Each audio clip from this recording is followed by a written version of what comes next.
I should resume it. Here we go. I got it. Yeah, don't do it yet. I just want to make sure. Do it. All right. Thanks. Well, first of all, thanks everybody for showing up tonight. We really want to welcome members of Penn's Woods West Trout Unlimited and also some other different chapters that are here too. Forbes Trail was here. We had a few people from Arrowhead as well. So thanks. Feel free to raise your hand if you're from a different chapter too, because we really welcome everybody that's here and just willing to hear some different things. So we're really happy to have everybody here tonight. Just some kind of housekeeping things. Once again, try to keep your mic off unless, Anthony or Matt ask questions. You're welcome to type them in the chat room if you have a question, and Brian and I will try to keep an eye on the chat room if you have any questions.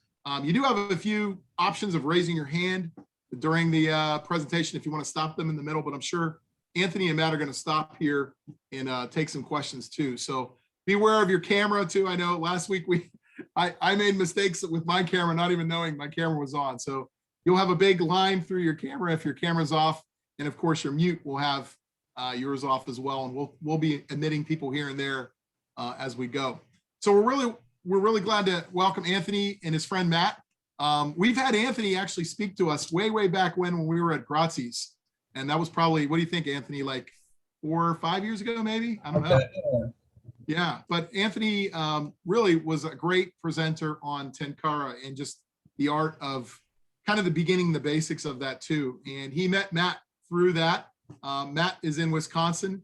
So Matt's coming to us live from Wisconsin, and Anthony's here in Pittsburgh with us.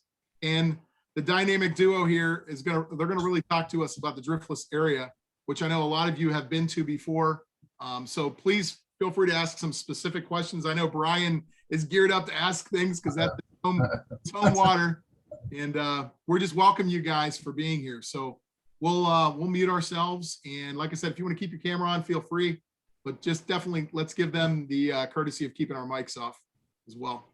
So there you go, Anthony and Matt. It's all yours. Okay, cool. My name's Anthony Naples, like Christian said. And this came about because I was chatting with Charles Cantella last week, and he asked if I'd be interested in speaking about something. He knows that I love fishing out in the Driftless, so he asked me if I'd maybe talk about that. So I'm from Pittsburgh. I'm not native to the Driftless region, but I just went out there about 5-6 years ago and just fell in love with it. And but for years I would read about it, and I was hesitant to try it. I just didn't know what to expect. So tonight I just want to kind of the gist of my presentation will be for folks who are thinking about going out there. They don't know what to expect, so it'll be about how to plan a do-it-yourself trip out to the Driftless from the Pittsburgh area. That's kind of my emphasis. And then my buddy Matt is from out that way, and he's fished out there a lot more than I have. So he can kind of fill in the gaps. And I've only been out there in like May and June, kind of prime time when the fishing's great. So Matt can kind of fill us in on what to expect throughout the season, that kind of thing. So that's what you can expect. So a lot of folks might wonder what the heck the Driftless means. I know for years I didn't know. I wondered what that term meant. So briefly, the Driftless just refers to the idea that region of Wisconsin and Minnesota and Iowa and a little bit of Illinois, the last ice age, the glaciers avoided that section of the country. They went around it. So all the glacial drift, which is the boulders and sand and silt and gravel and all that kind of stuff that the glaciers leave when they recede, that area doesn't have it. So hence it's a driftless region. And because of that, it's retained its topography. The glaciers didn't erode the hills, the bluffs. And so you've got sort of bluffs and valleys, not unlike some parts of Pennsylvania. And so that's where the Driftless name comes from. I'm gonna go low tech on you guys. Rather than sharing my screen a lot and messing with that, I printed out some visuals for you. And whenever I present any links to resources and things like that, I'm gonna make a document, and maybe Christian can like mail it out to everybody. So any links that I have to, websites and things like that, I'll put that all in a page for you guys as a resource later. So this is just a picture of the Driftless region. You can see it's a corner of Southwest Wisconsin. southeast Minnesota, northeast Iowa, and a little bit of Illinois, just to give you some perspective about where the region is. Yeah. So there's that. Can you all see that decently? Yeah, that's pretty good. Okay. So I give you this is another picture just to give you an idea where it is in the state of Wisconsin. That red circle is around the kind of the counties of interest, I'll call them. So if you're looking at a map of Wisconsin, the area and the counties you're going to be interested in are La Crosse, Monroe, Vernon, Richland, and Crawford counties. There are streams in other counties, but those, if you kind of focus on those, you'll hit kind of the majority of them. I don't know if you want to add any specific counties to that, Matt, or is that? Well, those are what I guess what you would definitely call the core upper counties above the Wisconsin River. But I would certainly say that there's great fishing south of the Wisconsin River in Iowa and Grant counties as well, not to be neglected. And that actually down there, you're starting to get into not only trout country, but all wadeable smallmouth too, which is a different can of worms. But yeah, definitely south of the Wisconsin River in Iowa and Grant counties. Okay, Iowa, yeah, cool. So if you're traveling from Pittsburgh, here's a map. It's hard to see for some reason, but so you're about a 12-hour drive from the Driftless from Pittsburgh, depending on how you go, depending on how many times you stop. So for me, a huge appeal of the Driftless is that it's drivable in a day. So if you've got 4 or 5 days, you got 2 travel days, you can get 2 or 3 days of fishing in. And if you're fishing, you're taking all your equipment with you. It's nice to not have to fly. I mean, I hate flying. And really 12 hours, by the time you get to the airport, you park, you get in, you go through the gate, you do all that, you could have practically driven 12 hours. So so for me, that's a huge appeal of the Driftless. I used to go to Colorado, but once I discovered the Driftless, I haven't been back to Colorado. That's how much I love it. So so that's kind of where it is. Anyone have any questions on generally on the area or anything like that? Feel free to throw them up in the chat there. But Your map is, when it comes across, it's kind of reversed. So okay. when people think of the Driftless area, think of southwestern Wisconsin in that Right. lower corner, Madison and west, La Crosse and south. Right. Exactly. Yeah. So if you're gonna if you're not interested in driving, you're gonna fly in. You could fly into La Crosse. I've only driven, but I've spoken to some folks and they would fly into La Crosse. You can fly into Madison. I was just checking flights to Madison and La Crosse, and it looked like Madison was a little less, but you're looking at driving a little further, a couple hours to kind of get to the heart of the Driftless. So if you're interested in flying. So I guess the big question is, why would you consider going to the Driftless? Pennsylvania, is a great fishing state. So in short, I would just say the streams and the quantity, the number, the concentration. So think about, if you're from Pennsylvania, think about streams like small limestone streams, like Falling Spring, that kind of Latort, but like literally hundreds of them in a sort of a concentrated area. So that's kind of the area that you're looking at. That's the reason you'd go, just to fish. You could literally fish a stream, and this is often what we'll do. When I'm out there, I'm exploring, so I'll fish a stream in the morning, a stream in the afternoon, a stream in the evening, just to get my fill. And you could do that for a couple weeks and still really not even touch the number of streams that you have available to you. So it's an amazing sort of resource, unlike anything I've ever come across. So I have a short PowerPoint I'm going to play. I'm not going to talk over it. It's just a bunch of stream pictures just to give you a, So Anthony, I just want to throw this up to support what you were talking about. This is Vernon and Richland counties. And all those colors you see are kind of the major named trout streams. There are additional streams. Pretty much every blue line on this map probably has some trout in it. But this is just around Viroqua, Wisconsin. So like literally there is a lifetime of fishing in like just one of these counties. Yes. and the access.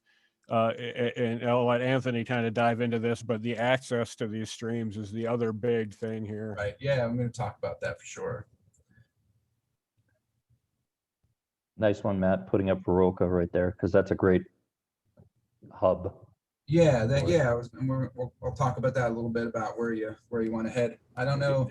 I'll leave that up until you tell me to move Yeah, it down. yeah, or what have I'm you. ready to share my slideshow. Okay, I will unshare. Sorry about the gorilla sharing there. No problem. Yeah. Now I just have to figure out, there we go, how to turn it off. There we go. All right. Let's see. I'm just going to play a short slideshow, and I'm not going to talk over it. I just want you to, I think after you see, if you haven't been out there, once you see kind of what it looks like, this will give you a feel for what to expect if you travel to the region.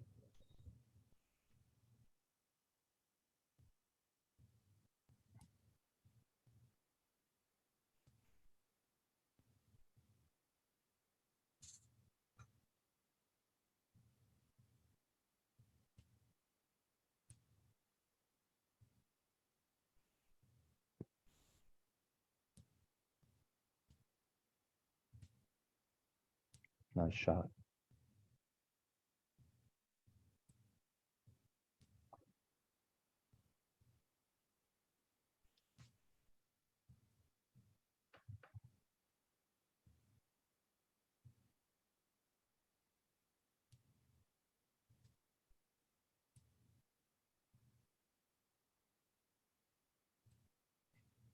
Okay, guys, when's the bus trip?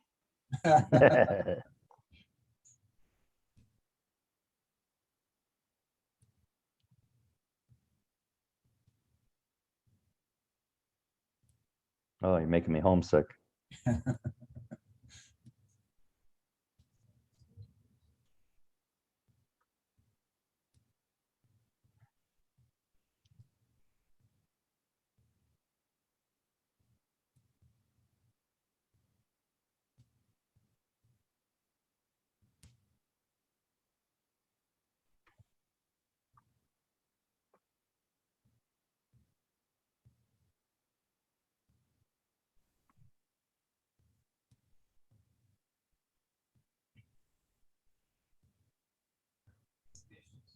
Anthony, one of the questions Larry asked, are some of these streams stocked or are they all wild trout? Yeah, so Matt may be able to elaborate a little more, but there's class 1, class 2, and class 3 streams. So I believe the class 1 streams are unstocked. They have sustainable wild trout populations. The class 2 streams have some stocking. And then the class 3, I think, are primarily stocked streams. So most of the ones that you're seeing here are probably mostly wild fish for the most part. Yeah. Wisconsin does not have a particularly aggressive stocking program. It's used to support and encourage reproduction in most cases, and only really kind of to support angling in very few cases, as opposed to like Iowa is essentially a put and take fishery full of like 90% stocked rainbows. But Wisconsin, I'd say the vast majority of the fish you're going to run into are going to be wild browns, and they fight like them. Like they definitely have a different shake than a stocker does. But you'll run into stocker rainbows. Like I know some places where they drop brood stock into some streams, and we'll run into the occasional 16, 18, 20-inch rainbow in the middle of a Wisconsin stream as a result. But for the most part, it's wild browns and wild native brookies, which are all ice age, remnants of the population of char left over from that ice age that Anthony was talking about earlier. Although they're being heavily outcompeted by the browns, but I'll let Anthony go further on that or on other things. So if those pictures, excite you and, get you thinking about fishing, then, you should head on out, because that's what you're looking at. You're looking at some of those streams. Scale is kind of hard to see, but literally you could straddle some of them, one leg on either side. Some of them are, if you're from Pennsylvania, think of streams like Spring Creek or Yellow Creek in Bedford. Those are that's where they kind of max out size wise. So you're looking at tiny, medium-sized, large streams like that. And like so to add to what Matt put up, that map of Vernon County, I believe I was reading that there are, I think, I don't remember how many streams in that county, but over 250 miles of trout water in Vernon County alone. So you add that up with all the other counties and you've got a lifetime of exploration for sure. So I just wanted to talk a little bit about what time of year. I see someone put in there what time of the year where the picture's taken. I would say most of those were in May and some probably in June. So I think that was Jack C. asked about that. And someone asked about licensing, said, would you license fees for the year, 7-day fees? I could just address that right now since someone asked about it. So this is kind of cool. If you're a non-resident, a first-time buyer, you actually get an annual license for the price of, it's like $25 for an annual license if you're a first-time non-resident buyer, which is kind of cool, because you could head out in the spring, go back out in the fall. So otherwise, if you're buying your license, it's a $50 annual license for non-residents and a $10 trout tag. I don't know what they call it there. We call it a trout stamp. I'm not sure what they call it, but it is a stamp here as well. Okay. So then there's a 1-day license is $10, a 4-day, $28, and a 15-day is $40. So those are the rates. And I'll add that to the stuff I send out. I'm just taking a quick look at the questions to see. Yes, the Wisconsin DNR site's pretty user-friendly. It uses the same license sales system that a lot of states do these days. If you get licenses online, you'll be pretty familiar with that system.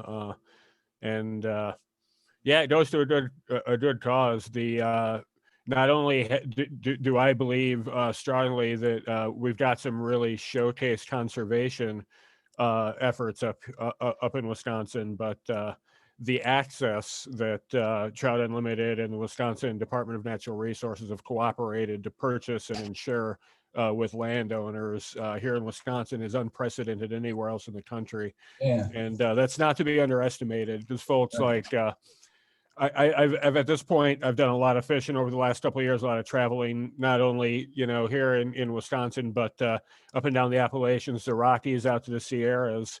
And it is harder to get onto water in like national parks and all this public land than it is in Wisconsin. In Wisconsin, you pull up to a pullout. If there's somebody there, you drive to the next bridge and you get in. And so there's just a dearth of publicly accessible water. As long as you keep your feet wet, you're legal. And in most cases, there's going to be an easement there of like 10, 15 feet from the center of the stream anyway. So like it's hard for me to undersell as a traveling angler when you roll into an area and you don't really know it and you're trying to get on water and find fish and not waste time. Like Wisconsin is just, it's absolutely plug and play. Yeah. And it just makes me wish for it anytime I'm not in Wisconsin. No matter how awesome the water I'm fishing is, it's still kind of a little bit of a pain to get to compared to what we have here. Yeah, so Matt kind of stole my thunder on that one. That was my next point is about access and accessibility. As a traveling angler, like Matt says, Wisconsin is amazing. The state has done an amazing job of public lands and leased access on private land. And there's great signage along the properties. There's signage at the pull-offs, and the website that Matt, as Matt mentioned, is I'll show you. I'll give you some links for that and the stuff I send out. The Wisconsin DNR website, it can be a little tricky to figure out everything you need to find, but I'll give you some links that'll help you find that stuff. But yeah, you can find maps of the access areas, places to park, the lands that are open to you, that kind of thing. So it's really wonderful. And like Matt said, if your feet are wet, you can fish. So that's kind of cool. So in addition to the access, which we'll talk about in a little bit, the other thing I think that struck me, I fish with my father a lot, and he's older than me, obviously, and he can't get around like he used to. You have the accessibility of the water. is what strikes me. You can, you have great fishing. It's a stroll across a meadow or a pasture, and you're into great water. You park your car, you can get further away if you want to, but you can fish great water within sight of your car. And it opens up, I think, a lot of great fishing to a lot of folks that maybe don't want to hike back in or can't hike back in anymore. The other kind of cool thing is if you're with another angler, you can fish. I fish a lot faster than my dad, so I can kind of fish up through the meadow, but you can see him, it's different. Like when you're out in Colorado, you're always kind of like, hey, stick with me, so I can see you, I know where you are. But it's got sort of a much more accessible feel than a lot of other places. And as well as, like Matt mentioned, if you pull up to a pull off, often you can see where the guy's fishing. If he's in a meadow, you can see he's here, he's there. You can move to the next pull off because there's plenty. You can get up ahead of them. Or in Pennsylvania, a lot of times you pull up to a stream, you see a car, and you don't know where, you know where that guy is. So that's kind of cool. So here's, I'm gonna share this. Is this, that's oriented quickly. Yeah, so let me get, so there's the website. This is a website that has trout stream maps for every county. That map that Matt put up, they're available at this website for every county in Wisconsin, color coded with different classes. And I'll put this in the document that I send out. And again, those are the counties that you can kind of focus on, in addition to, I believe Matt mentioned Iowa County. And what was the other one you mentioned, Matt? Grant, Grant. Iowa and Grant, and frankly, even Dane County, right next to Madison. There's decent trout streams 15 minutes outside of Madison proper, but there's better stuff further out. Yeah, so if you head to this website, you'll find downloadable, great PDF, high quality maps of every county with the stream maps, like Matt, this one that Matt put up earlier, like this. So in addition to that, in combination with that, this is the other website you need to check out. So this is the fisheries areas for the traveling angler. This website is, this part of the website is really helpful. Again, it's by county. And the cool thing about this is it gives you maps that show where the least access, the public lands. So where you're safe, to go. And they're high quality PDFs. And they'll show parking areas and all the stream easements and such. So I know as a visiting angler, it was, hold on one second, Sam. Sorry, I had my son's gaming of the other side of the man cave. Was a little distracted. So as a visiting angler, like Matt mentioned, the access and the Wisconsin website that provides all the links to the maps and to all those accesses is wonderful. So let me just take a quick look at some of the questions that came in here. So someone said, yeah, Brian said, all water is public, every bridge is public access. Yeah. Yeah, and I will mention that I did want to mention this earlier. My father had, and I don't know if anyone that's been out there can attest to this, he had felt-soled waders on, and it was a nightmare for him. So I would suggest if you have felt soles, leave them at home. Make sure you have rubber-soled boots, because when you're walking along these streams, the high stream banks are often muddy. The fisherman trails are muddy and slick, and felt-soled waders. My dad he fell numerous times, broke 2 rods. So I would definitely recommend avoiding the felt soles out there. And that's the other side of accessibility. Once you're in the wading, if you have to wade, and you don't have to wade on many of these streams, the wading is very easy compared to a lot of streams in Pennsylvania. You're looking at gravel bottom streams with easy wading conditions. So it's again, very good accessibility. Anthony, I'll even chime in there. After going there for a couple years, I started wearing just, instead of full waders, just waist, because you really never, there were only a couple holes that I found that I had to worry about it, but most of the time it was hip waders or just wader pants, wasn't full waders.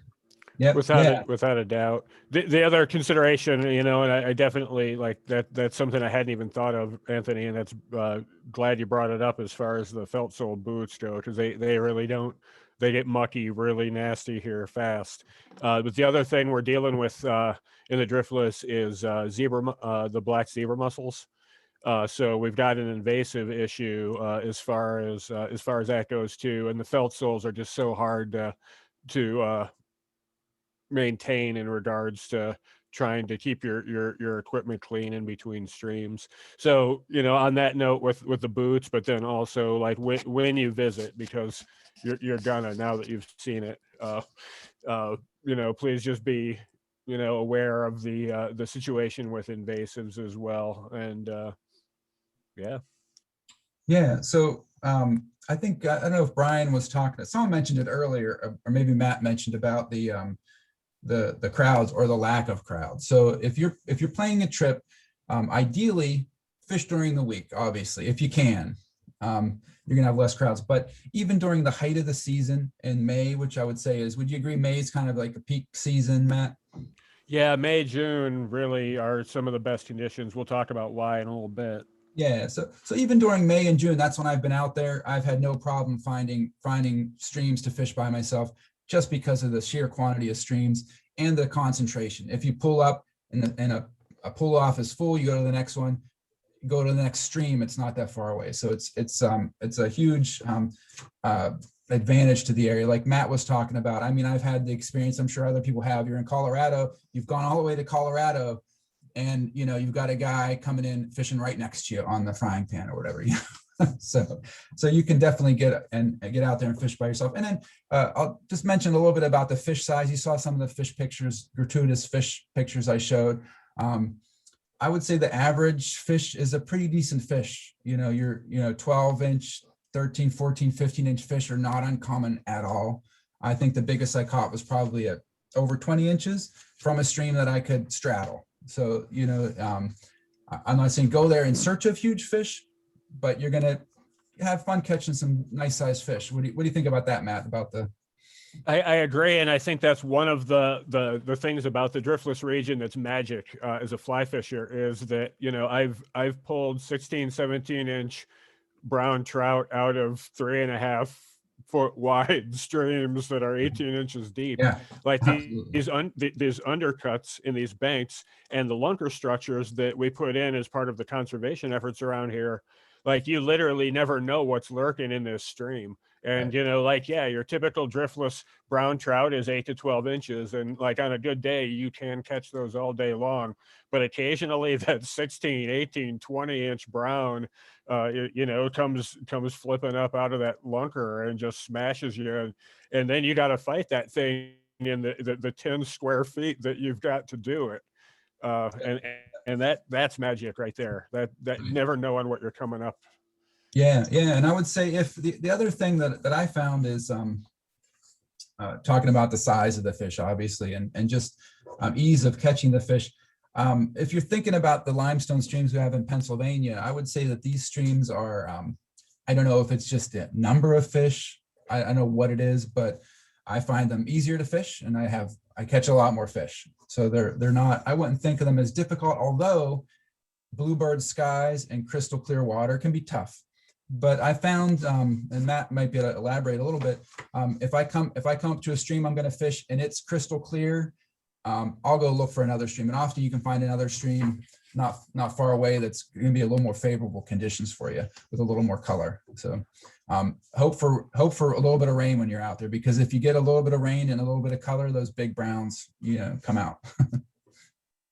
Yeah, that is, obviously, as long as it's not a blowout, but that post-rain debris and color is really in the summer when you get those big ones moving and coming out, because they feel safe, as Anthony said. So people were saying that the stuff was backward before. Is that still backwards? Yeah, that's backwards. backward. I changed the thing. Let me see if I can swap It says www.driftlessangler.com, which is out of Viroqua.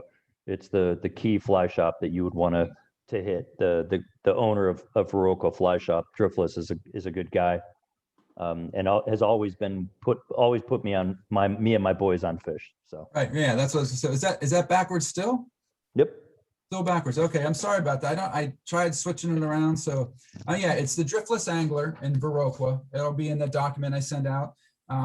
Some folks were asking about fly shops and Let me interrupt accommodations. you 1 second Yeah. about your slide that you held up. I'm going to put those weenies from Silicon Valley to the test, and I'm going to type that website in backwards just as it showed on my screen and see if Google's smart enough to decipher it. Yeah, I'm sorry about that, folks. No, please don't apologize. Please don't apologize at all. It's a great presentation. Please Yeah, don't so the Driftless Angler in Viroqua. When you go out there, well, actually, let me start over. So this, I know it's going to be backwards, but this says driftlesswisconsin.com. So if you go to the website www.driftlesswisconsin.com, it's a tourism site for the Driftless region. You can get this map. It's a brochure, but on the back side of it is a map, and it's a super detailed map with every road and every stream marked on it. And it's nice if you can get it ahead of time because you can kind of check it out. But the Driftless Angler in Viroqua is where I usually stop in, and you take that map in, and you say, hey, you're a visiting angler. They'll go in and they'll mark some streams on it for you. They're very generous with their time and their information. They'll mark streams.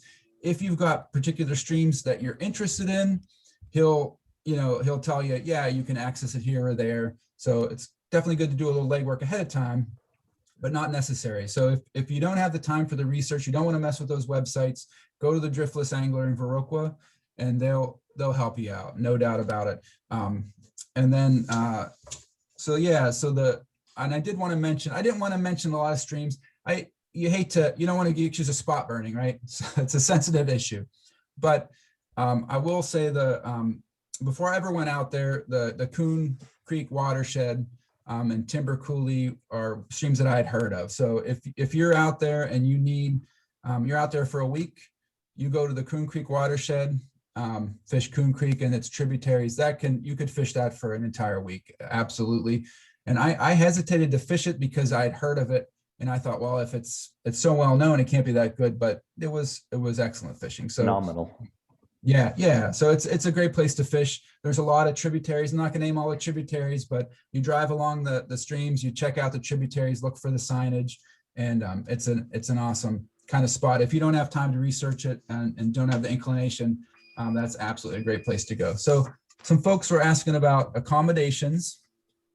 So the driftless.com website, I'll put that in the document too. If you go there will, let me start off. There are not a lot of large accommodations in the Driftless. There are a few motels. You're not going to find big hotels. You're going to find cottages and cabins. You're going to find a few motels, and you're going to find some campgrounds. So if you plan to go, you should secure lodging ahead of time. Don't just go and hope to find it. I would definitely secure it ahead of time. I would go to that website if you're interested in a B&B and that kind of thing. There's links to those. I'm sure most people now are familiar with Airbnb and vacation rental by owner. Go to those sites, put in Viroqua, and search the area, and you'll come up with a lot of cottages and cabins, some of them right on streams. I've stayed in a couple, and I know it's going to be backwards, but I'll share it anyway. This is Quiet Valley Cabins. So it's quietvalleycabins.com. I actually stayed here with Matt once. They have 3 cabins. They have a larger lodge that could probably accommodate, I don't know, what do you say, Matt, like 6-7 people in that big one?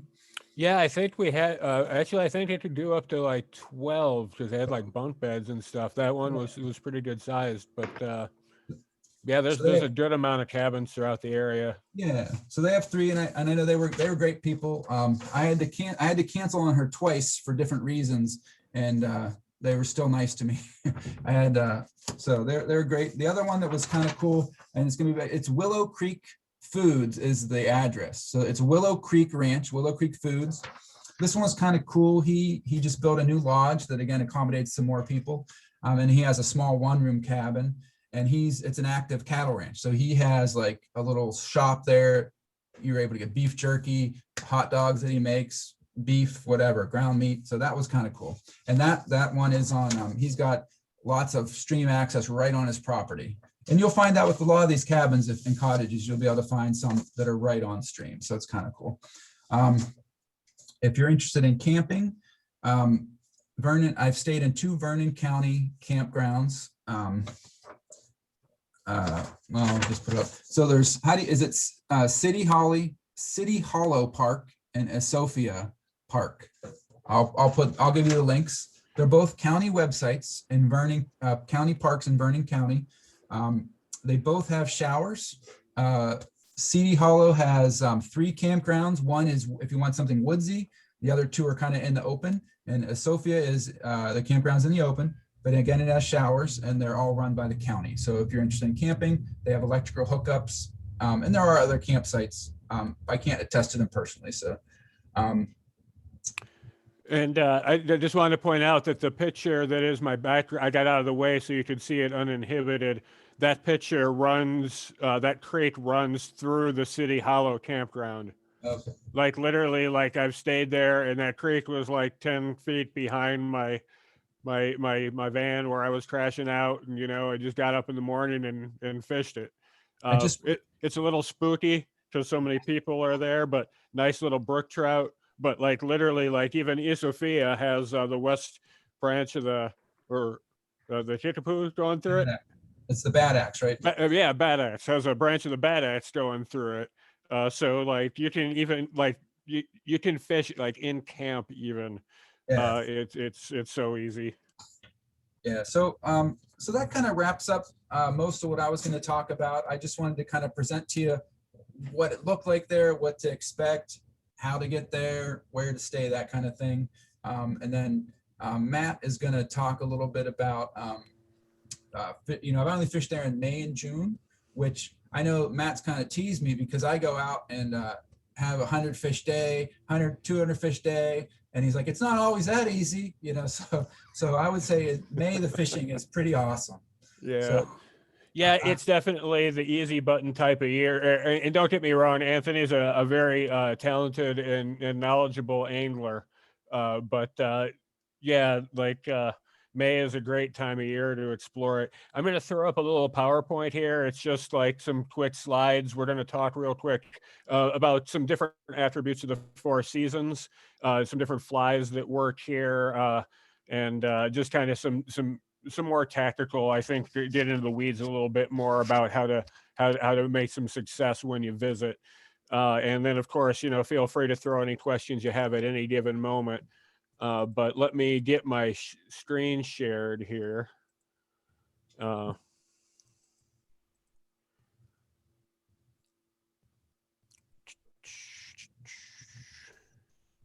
I'm I'm going to kip out for a second. There we go.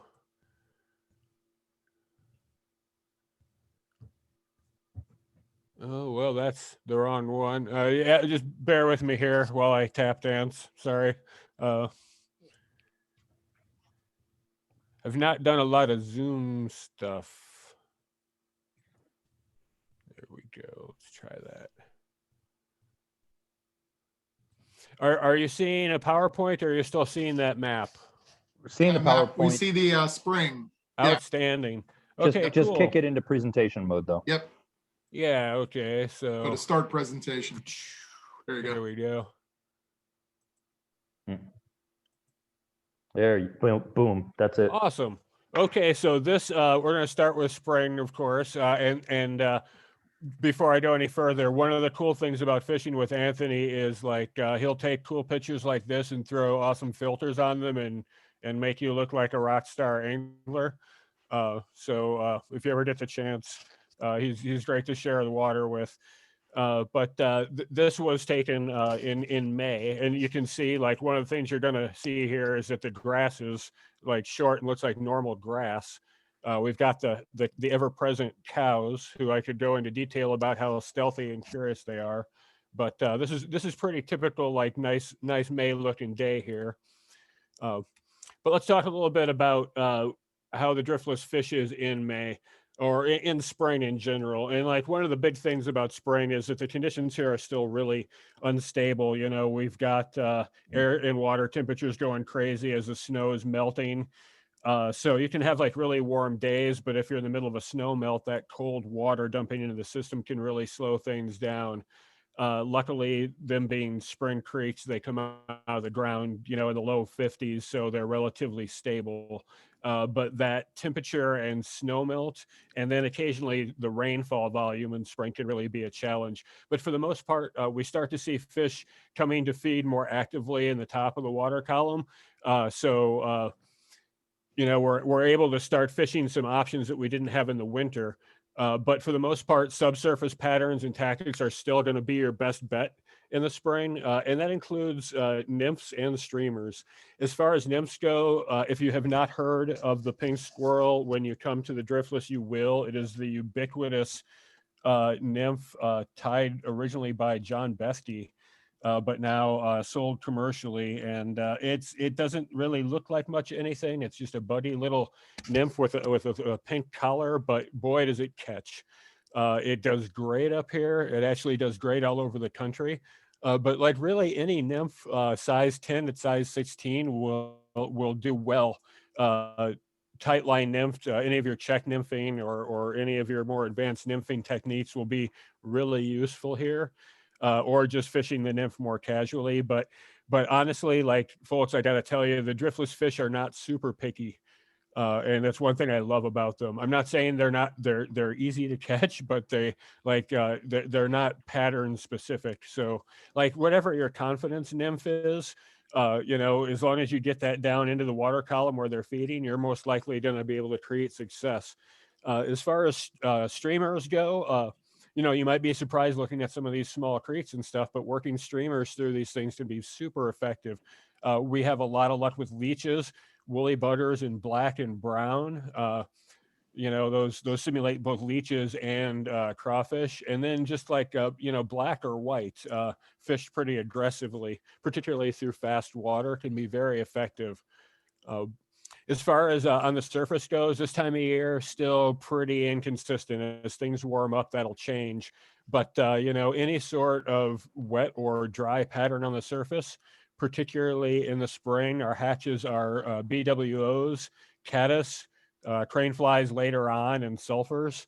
Really, but honestly, you could probably fish a number 12 or number 14 caddis literally all year long and be successful.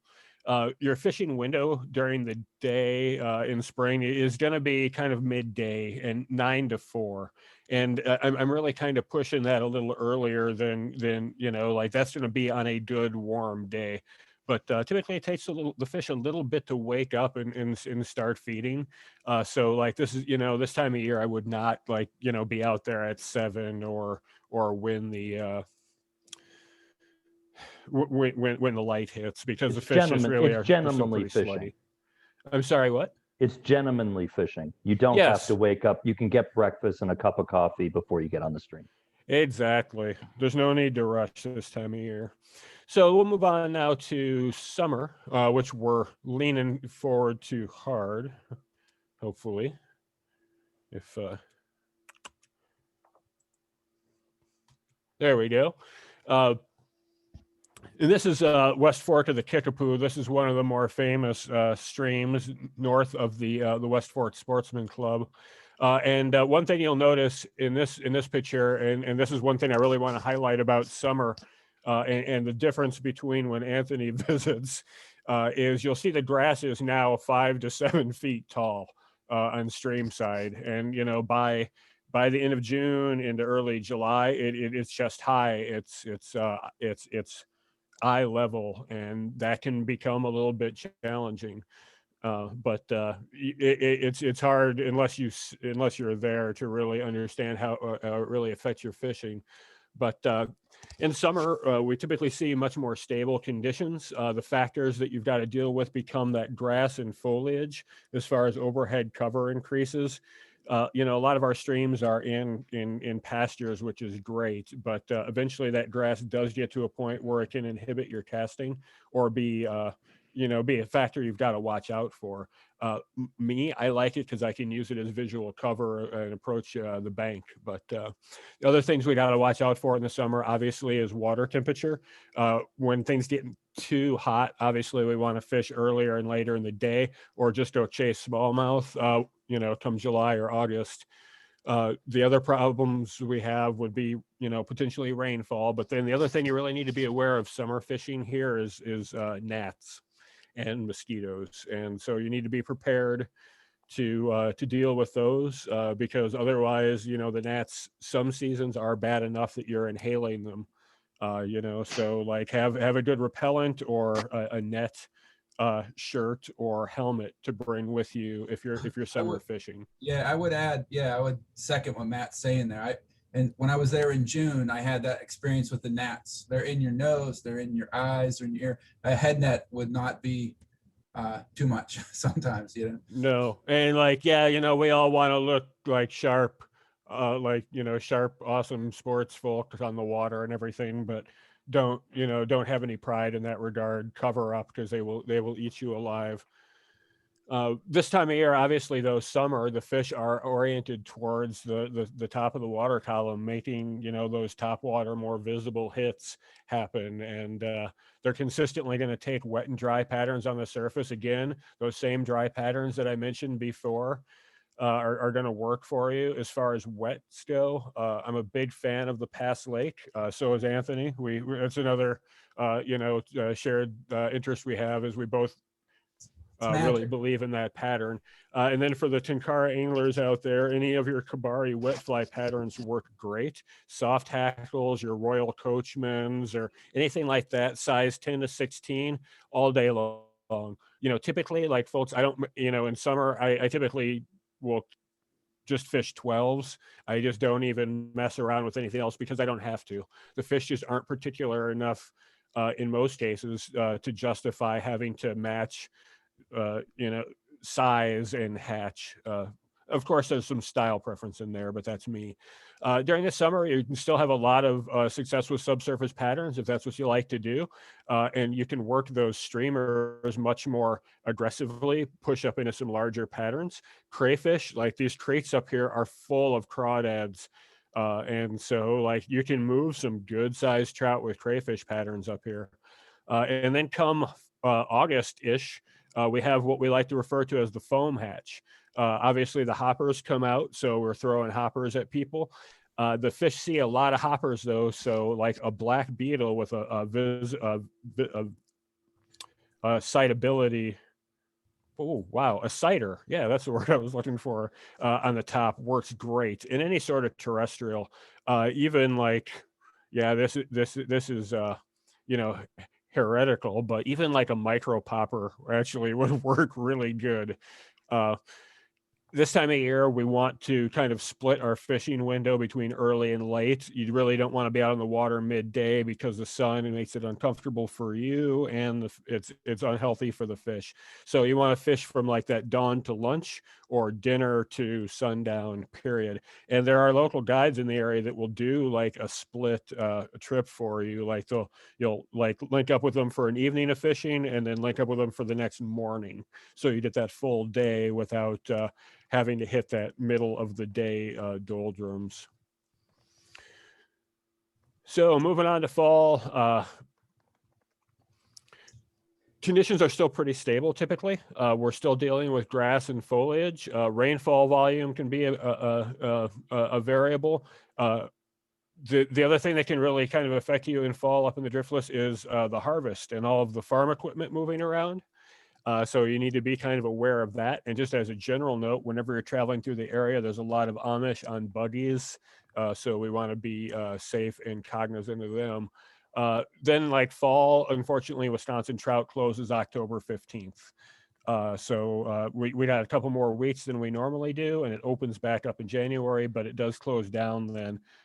However, I believe Minnesota is still open, and I know Iowa is open year round. And Iowa is another interesting option for driftless fishing. In fall, we still see them feeding more actively in the top of the water column pretty successfully here. There's no time of year where you can't generate success with subsurface patterns and tactics here, just to be clear.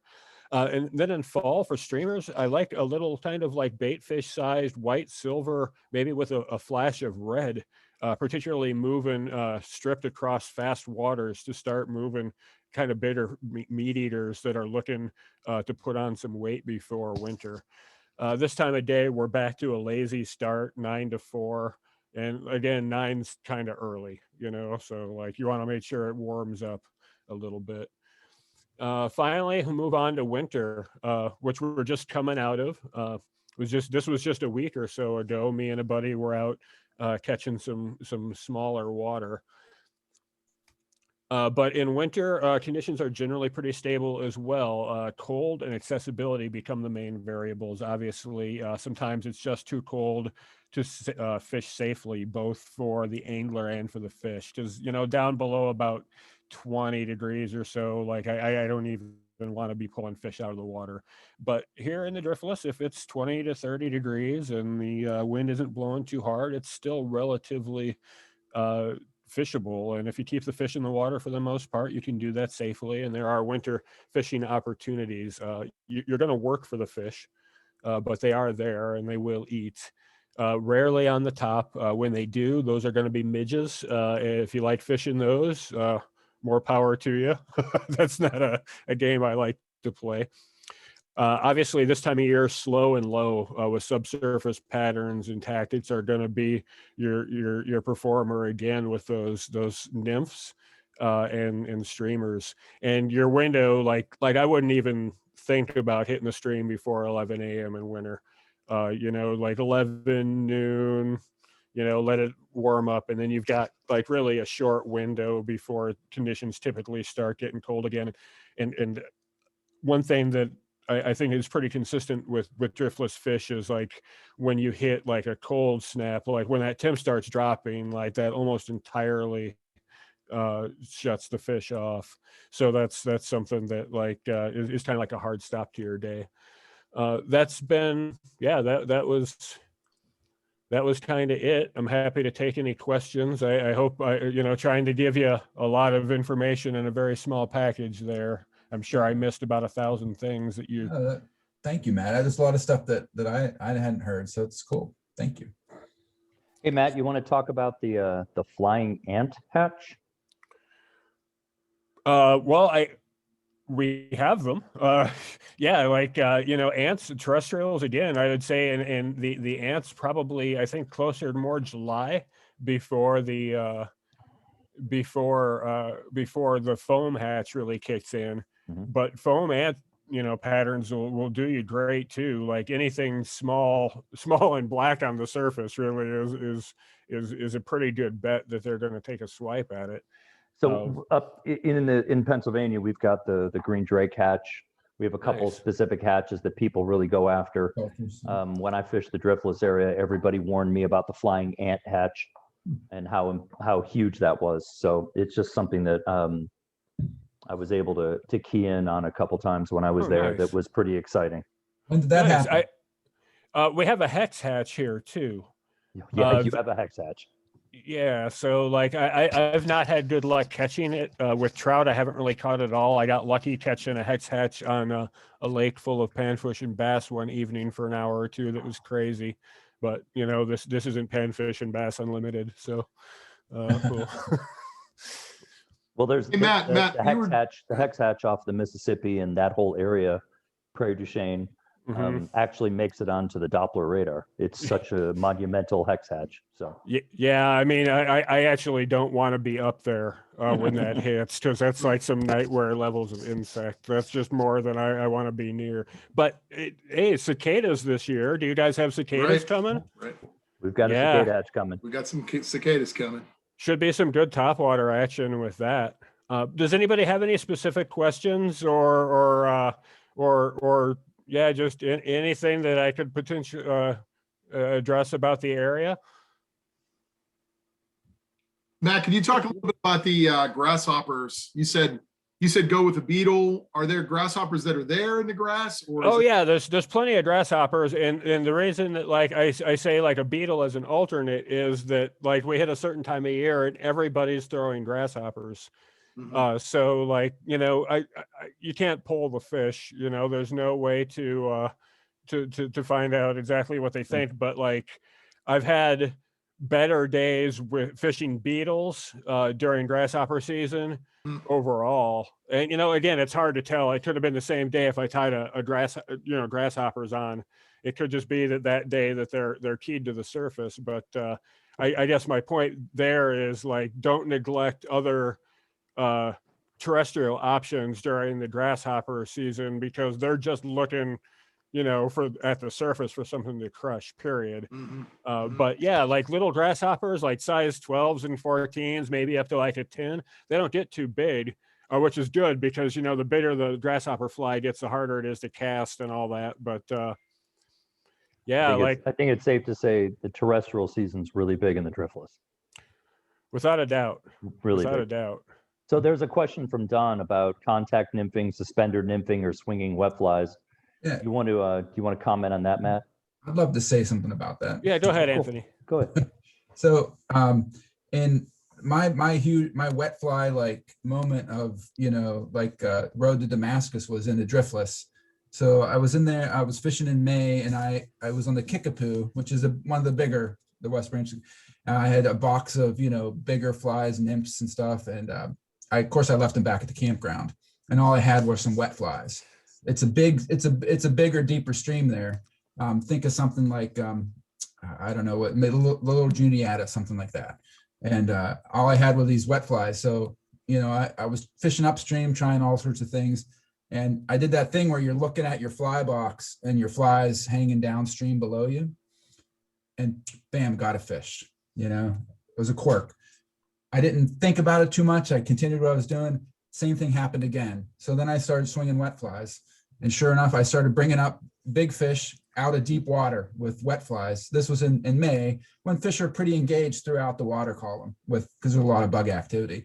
But the rest of the week fished wet flies, mostly the Pass Lake wet fly that Matt talked about, which is like a peacock body or a black chenille body with a white wing and a brown hackle, swinging wet flies through the heads of pools and bringing up fish consistently. So if you're into wet fly fishing, at least in May, Matt maybe could talk about the rest of the year, but in May and early June, it's can be pretty fantastic and a great way to fish out there. It's a lot of fun. So yeah, and then the contact nymphing, yeah, absolutely. And I thought I'd mention a little bit about gear, so we didn't talk about that at all. Tenkara rods work great if you're into that. The long rod, especially when the grass gets a little higher and stuff, and you're standing back from the bank, that can be huge benefit. I fished out there with Tenkara rods and Euro nymphing rods mostly. I really like the longer rods for there. Even though they're smaller streams, I like to be able to keep the line off of the water. So just because they're small streams, don't necessarily think small, 6 foot, fiberglass rod. A Euro rod is a great way to fish out there too. So yeah, that's all I have on that. Yeah, I would agree, with Anthony, as far as wet flies go, come May, as soon as it warms up to a point where the fish are oriented upwards enough, like that's all I fish. I'm primarily a Tenkara style angler as well.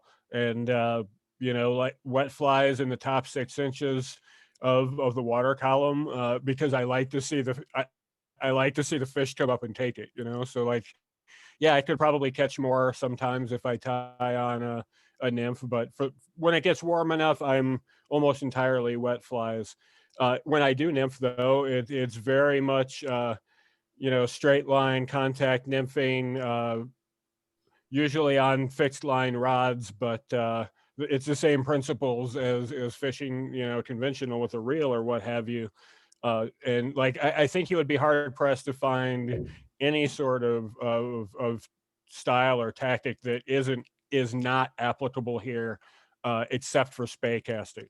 I think that's really the only thing that wouldn't work here. And I would add with the contact nymphing stuff that you're mostly fishing gravel bottom streams. So nymphing can be pretty pleasant. You're not, fishing, they're not very snaggy. And then some people, maybe Matt can clarify a little bit. A lot of folks, when they think of like say the La Torte or some streams in Pennsylvania, limestone streams can get very weedy, the streams themselves. When I've been in the Driftless in May and June, I haven't come across a lot of aquatic weeds. So does that change throughout the year, Matt? Or? Yeah, it certainly does. Unfortunately, usually, by early July, we're starting to get a lot of vegetation in the creeks, and that can change your available casting lanes and all that. But what I like about that, though, is that gives me additional structure to target in the stream. And as I move, obviously, you've got good looking pools and good looking runs that you look at and you say, hey, I'm going to fish that, and there's fish in there, and that's all great. But as you're moving in between them, you get into these more marginal waters that you can target very successfully that way too. Cool. Any other questions? If somebody wants to ask a question and unmute, they're welcome to do so, but otherwise you can just punch it into the chat.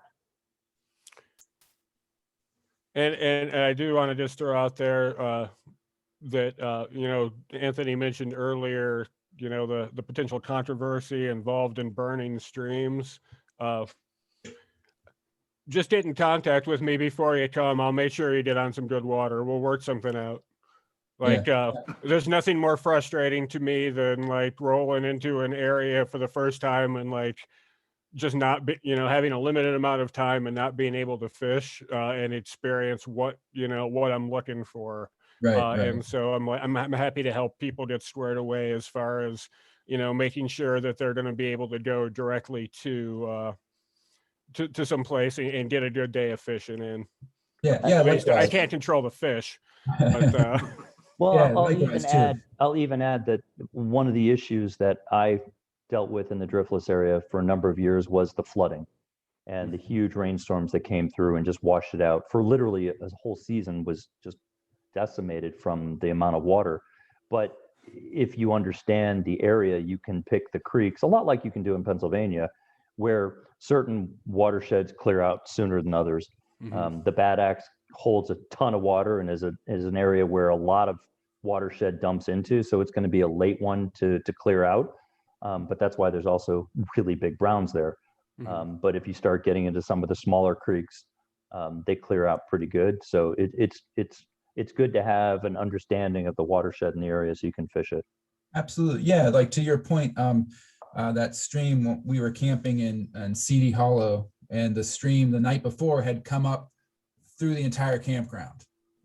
The next day when we showed up, it was like what you see behind Matt again. The night before it was up through the campground, the next day it was down. So yeah, like you say, you can find that you target the smaller streams and they clear out pretty quickly. Yeah.